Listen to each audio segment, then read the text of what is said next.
Goswami, and today I will make you run through some of the secrets of successful relationship, which is very important in today's world when the entire world is so volatile. The relationships are so fragile. The divorce rates have gone up sky high, and statistics shows that the divorce rates are more high in developed nations compared to underdeveloped or developing nations. The reason being, women are much more financially independent. And also, the feeling of empathy, and there are a lot of other associated factors which are leading to more and more divorce rates today. So today, again, I'm going to give you some examples of my real case studies as a psychologist, which I have corrected and tried to counsel them for a better outcome. So one such case I'm going to reveal without revealing the name, because as you know, as a part of the ethics, as a psychologist, I'm not allowed to reveal them. But I will definitely share with you the case study. So this was a case of a couple in their early 30s. Both of them were financially independent, well off from affluent family. So first the husband comes for the counseling, stating that his lady love is good in this, his lady love is good in that. So as a psychologist, I was failing to understand then what made him come. If his lady love come wife is so good at so many things.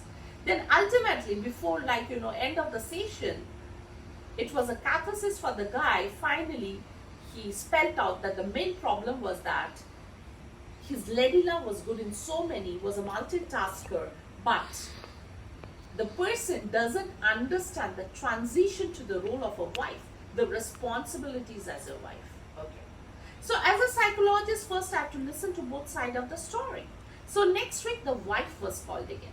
Then the wife started saying, Dr. Goswami, the problem is that I try my level best, I try to help in family work, everything, apart from my professional life, but never my husband or in-laws, they're happy, and they always feel, like I'm not meeting up their expectations. Okay.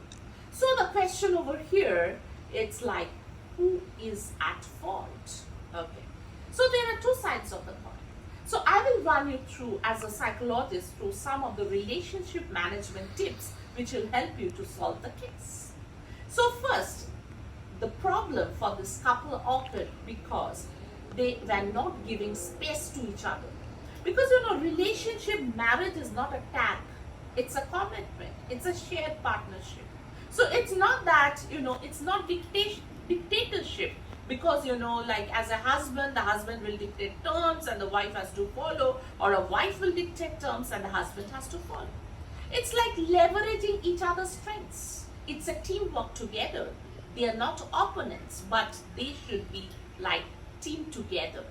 So first, through a lot of cognitive therapies and counseling, so this was first, inculcated in them that they are not opponents, they are partners together. And so, rather than washing the dirty linen, they should rather give space and appreciate the contribution. If a husband is having weakness in certain areas, the wife should cover the husband up in those areas. If some areas the wife is really falling short of, the husband should complement. So that's a good relationship. Okay. Point number 2, which is very important, anger management. Anger is a very common emotion, but the thing is that how to cope up with anger, that's very important, so that it doesn't have a detrimental effect on the relationship. Point number 3, which is very important, is to connect before you correct. That's very important. So the relationship, you have to connect to each other. It's not that you should be judgmental and try to correct your partner. Then even the staying together becomes a burden at times. Rather, you should connect each other over some areas where you have a common interest. So the relationship starts from friendship, right? So it has to be connected together. The next point, which is very important, is that ask rather than to assume. Sometimes in relationship, what happens, we assume from our perspective without understanding from the other partner's perspective.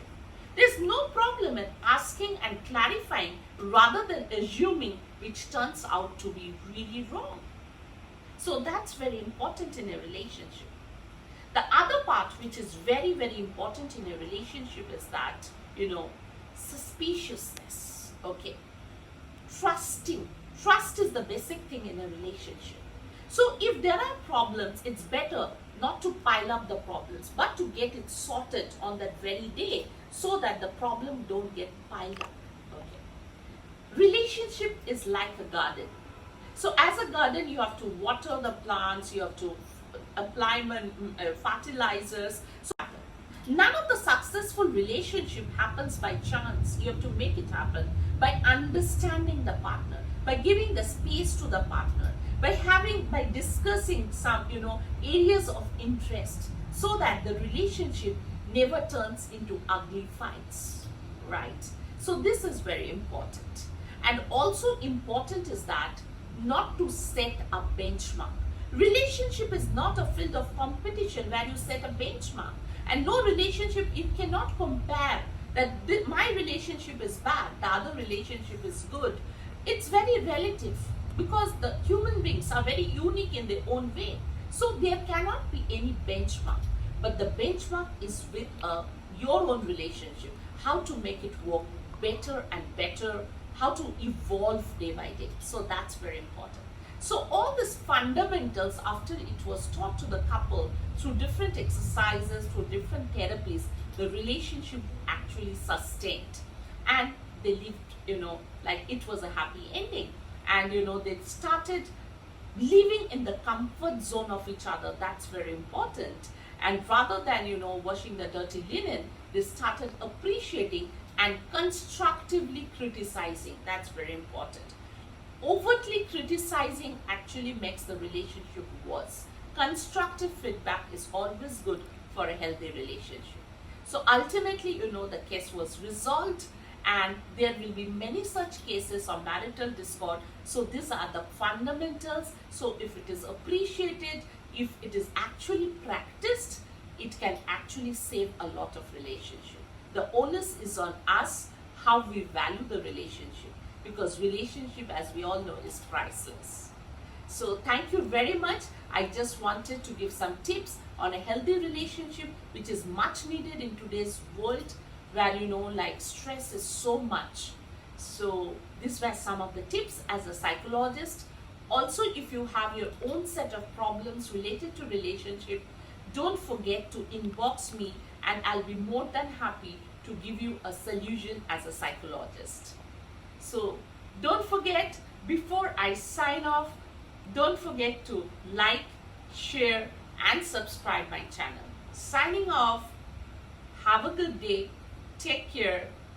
See you again in my next vlog. Bye.